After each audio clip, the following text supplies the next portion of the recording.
कहते हैं गीता में हर समस्या का समाधान है।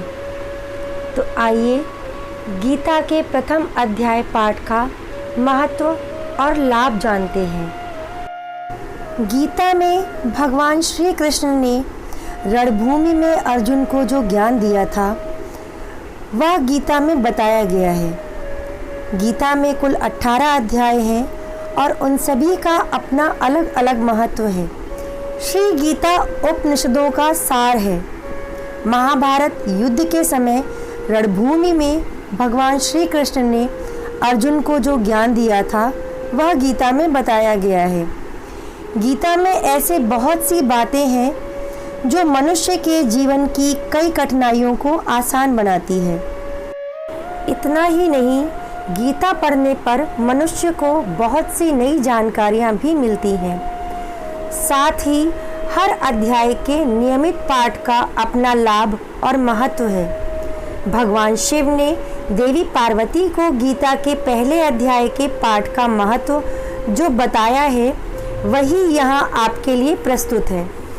लेकिन गीता के पहले अध्याय के महत्व को जानने से पहले जान लीजिए श्रीमद् भगवद गीता के प्रथम अध्याय की खास बातें।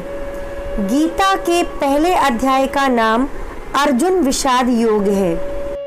इस अध्याय में कुरुक्षेत्र के मैदान में उपस्थित बंधुओं और संबंधियों को सामने देखकर अर्जुन के मन में उठे विषाद और मनः स्थिति का वर्णन किया गया है, जिसे संजय धृतराष्ट्र को बताते हैं। एक समय पार्वती जी ने पूछा है, महादेव जी, किस ज्ञान के बल पर संसार के सब लोग आपको शिव कहकर पूछते हैं?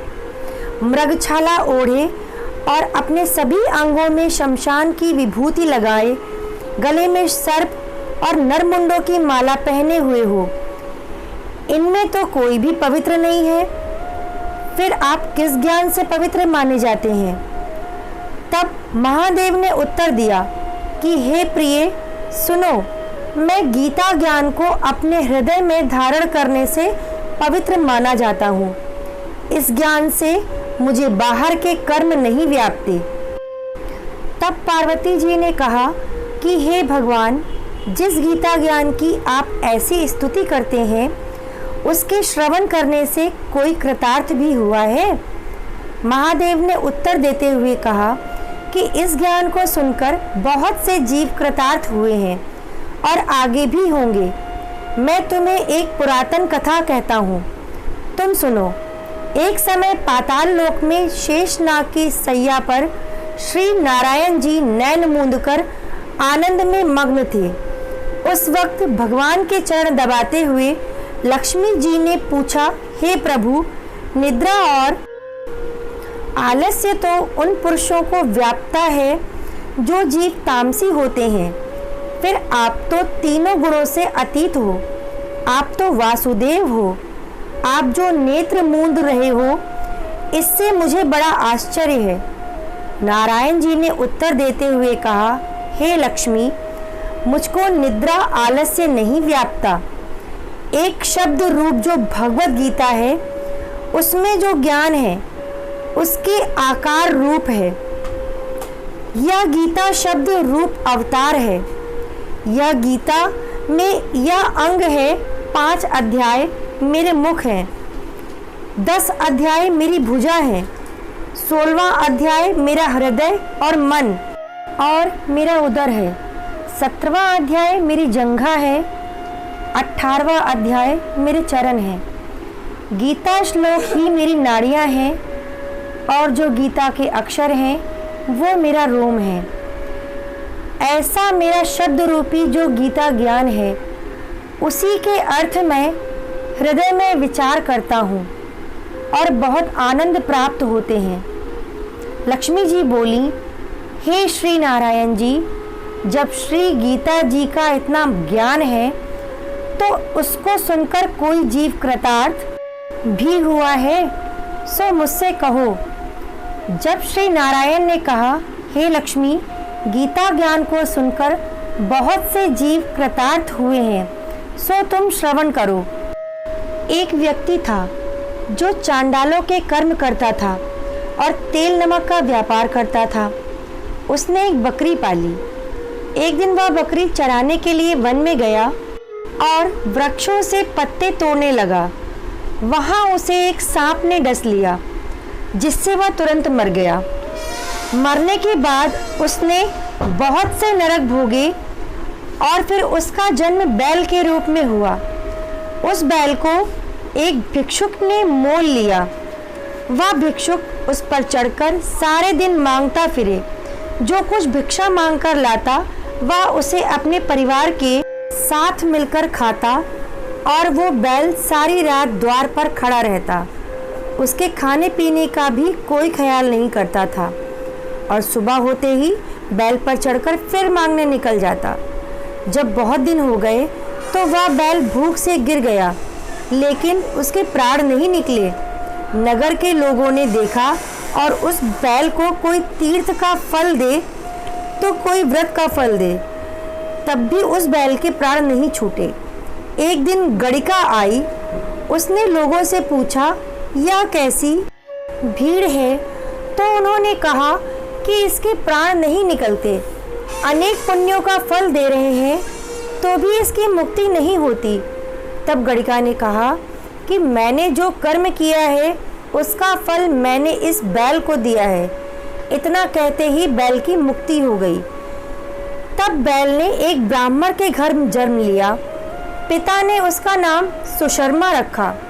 उसके पिता ने उसे पढ़ाया लिखाया। उसको अपने पिछले जन्म की सुध थी। उसने एक दिन मन में विचार किया, जिस गड़िका ने मुझे बैल की योनि से छुड़ाया था उसका दर्शन करूं। विप्र चलते चलते गड़िका के घर गया और कहा, आप मुझे पहचानती हैं? गड़िका ने कहा, मैं नहीं जानती तुम कौन हो। तब उसने कहा कि मैं वही बैल हूँ जिसको आपने अपने पुण्य दिए थे। तब मैं बैल की योनि से छूटा था। अब मैं विप्र के घर जन्मा हूँ। आप अपना पुण्य बताएं। गड़िका ने कहा, मैंने अपने जानने में पुण्य नहीं किया, परंतु मेरे घर एक तोता है, वह रोज सवेरे कुछ पढ़ता है। मैं उसका वाक्य सुनती हूँ।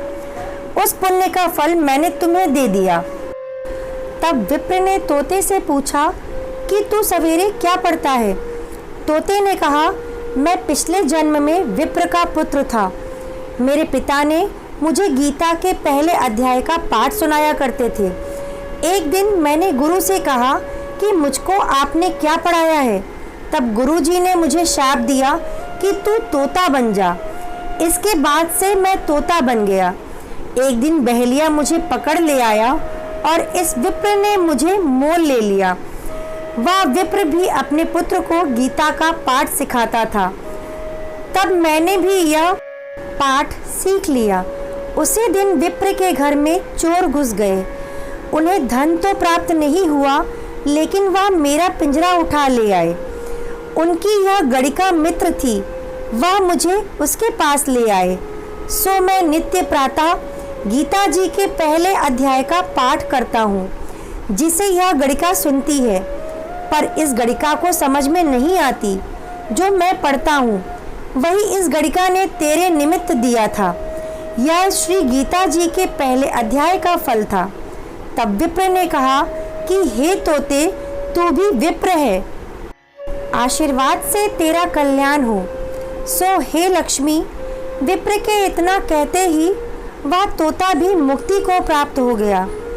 तब गड़िका ने बुरे कर्म छोड़ भले कर्म ग्रहण किए और नित्य स्नान करके श्री गीता जी के प्रथम अध्याय का पाठ करना शुरू कर दिया, जिससे उसकी भी मुक्ति हो गई। तो ऐसा है गीता के प्रथम अध्याय के पाठ का महत्व।